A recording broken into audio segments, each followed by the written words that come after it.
Sebelum mendengarkan cerita horor berikut ini, silakan untuk ditekan dulu tombol subscribe, like, dan nyalakan lonceng notifikasi.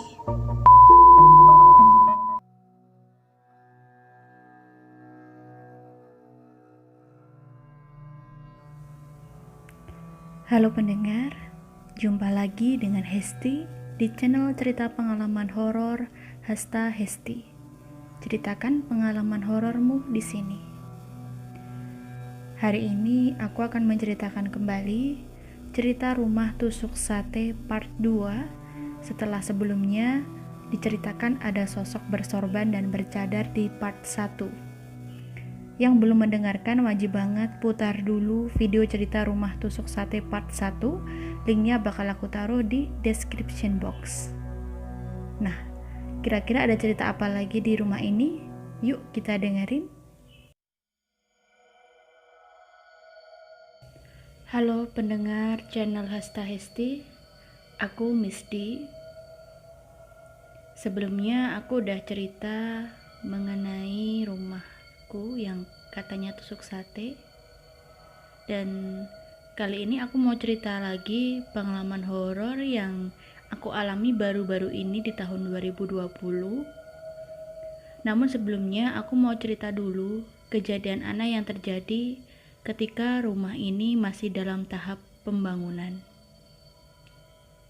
Jadi, aku pernah diceritain dulu waktu rumah masih dibangun sekitar tahun 95 atau 96. Itu setiap malam ada 2 pekerja bangunan yang tidur di rumah ini untuk menjaga material bangunan. Jadi, dibangun duluan satu ruang begitu untuk kamar mereka. Suatu malam, 2 orang pekerja ini ngopi sambil ngobrol hingga larut malam, sekitar jam 2 dini hari baru tidur. Gak ada kejanggalan apa-apa yang dirasakan. Kemudian, sekitar pukul 4:30 bangun karena azan subuh dan mau sholat di masjid. Namun, alangkah kagetnya mereka ketika menemukan seorang bapak bermotor tergeletak menabrak gundukan pasir di depan rumah. Orang itu memejamkan mata seperti tertidur.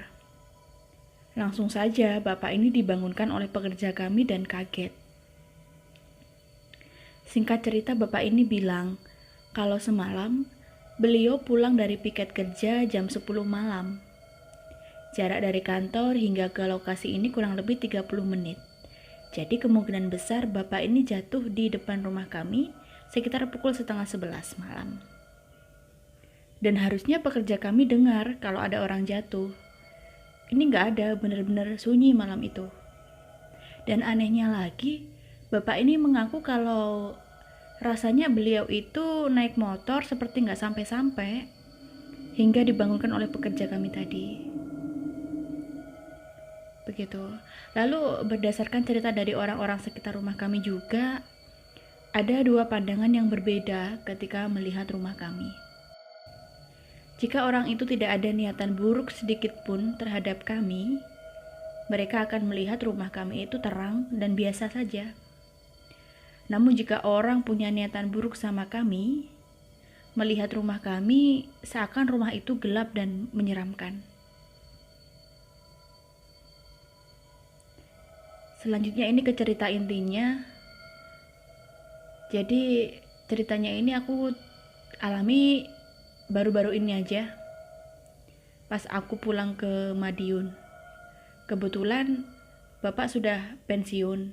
Jadi pulang ke Madiun sekaligus mindahin barang-barang yang dibawa dinas kemarin itu.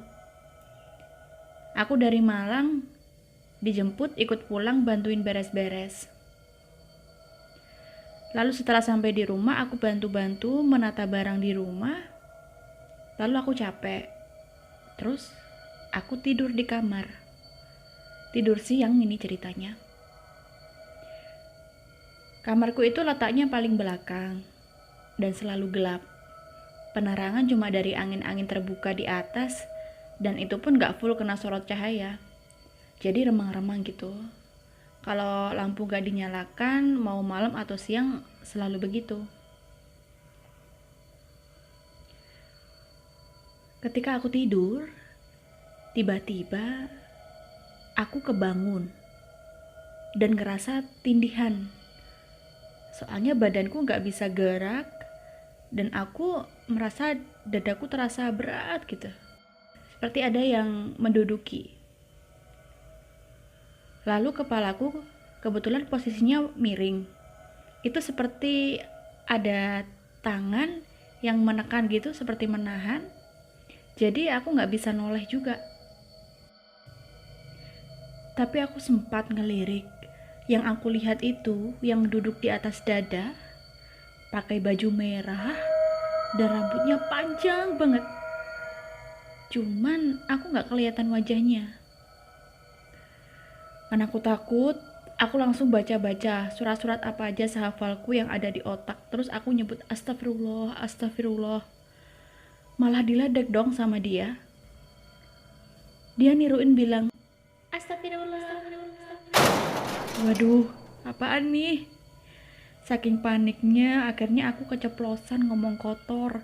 Kalau orang Jawa nyebutnya misuh ya.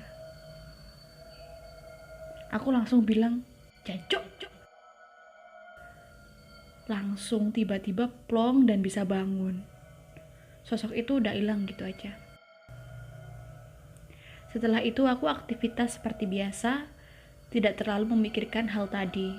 Karena kalau dipikirin kan ntar jadi takut. Takut di kamar sendiri kan gak lucu. Aku kira sih sudah cukup ya mengalami kejadian ngeri itu sekali aja. Tapi ternyata aku salah. Malamnya, ada kejadian lagi masih di hari yang sama. Aku tidur malam. Emang kalau tidur terbiasa matikan lampu, jadi gelap gitu. Di tengah tidur, tiba-tiba kebangun dan tindihan lagi. Jadi aku merasa udah bangun, tapi badan tuh gak bisa gerak sama sekali. Kali ini aku merasa mataku lihat ke arah lemari, dan di atasnya ada lagi sosok berbaju merah. Aduh, pikirku ini yang tadi siang pasti. Udahlah, aku baca-baca doa lagi. Terus aku bilang, Allahu Akbar, Allahu Akbar. Dan ditiruin lagi dong, sambil ketawa. Allahu Akbar, Akbar, Akbar. Ih, serem banget gak tuh?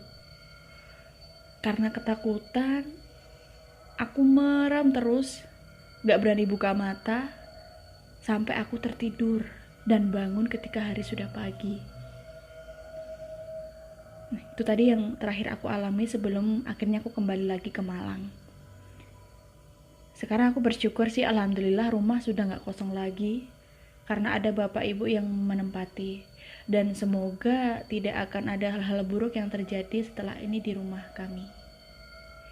Terima kasih teman-teman yang sudah mendengarkan. Mungkin kita akan ketemu lagi di cerita lain. Terima kasih.